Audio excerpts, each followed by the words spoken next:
জনরায় স্বীকার করেনি পাকিস্তানিরা, তাই চড়া মূল্য দিতে হয়েছে তাদের।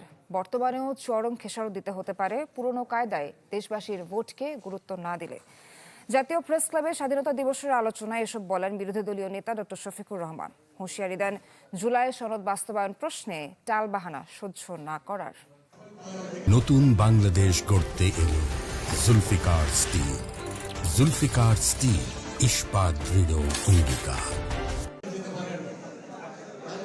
স্বাধীনতা ও জাতীয় দিবস উপলক্ষে জাতীয় প্রেস ক্লাবে ঢাকা মহানগর দক্ষিণ জামাতের এই আলোচনা সভা।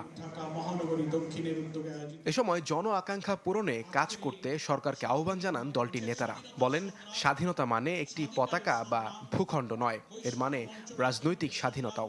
স্বাধীনতা মানেই শুধু একটি ভূখণ্ড নয়, একটি পতাকা নয়, একটি জাতীয় সঙ্গীত নয়। স্বাধীনতা মানেই হচ্ছে সেই মানুষের, সেই দেশের, সেই ভূখণ্ডের জনগণের অর্থনৈতিক, রাজনৈতিক, সাংস্কৃতিক সমস্ত মানবিক স্বাধীনতার অর্থই হচ্ছে প্রকৃত স্বাধীনতা।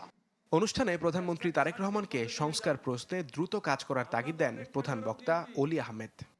আপনার বাপ পুরো পৃথিবীতে প্রসিদ্ধ হয়েছিল স্বাধীনতা ঘোষণা করে, আপনার মা প্রসিদ্ধ হয়েছিল সংসদীয় গণতন্ত্র প্রবর্তন করে।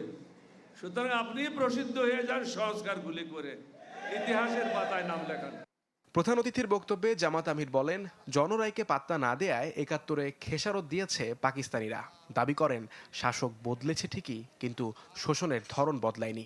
একবার ওনারা বলেন যে আমরা অক্ষরে অক্ষরে মানব, আবার বলেন জনগণ না বুঝে রায় দিয়ে দিছে। আরে ভাই, জনগণ বুঝুক না বুঝুক, ভোটের অধিকারটা তার, আপনার না। ওই পাকিস্তান বাহিনী ভোটের অধিকার স্বীকার করে নাই বলে তাদেরকে চড়া মূল্য দিতে হয়েছিল। আজকেও যদি সেই পুরোনো কায়দায় চিন্তা করা হয় জনগণের ভোটকে অস্বীকার করার, অগ্রাহ্য করার, অপমান করার, তাহলে দেশবাসীকে অপমান করার খেসারত গোনার জন্য তৈরি থাকতে হবে। দুর্নীতি দূর না হলে সমাজ কখনো স্বাধীনতার স্বাদ পাবে না বলেও মন্তব্য করেন ডাক্তার শফিকুর রহমান। এই পতাকা এবং মানচিত্রের হাত ধরে। মুহাজির হক, চ্যানেল 24, ঢাকা।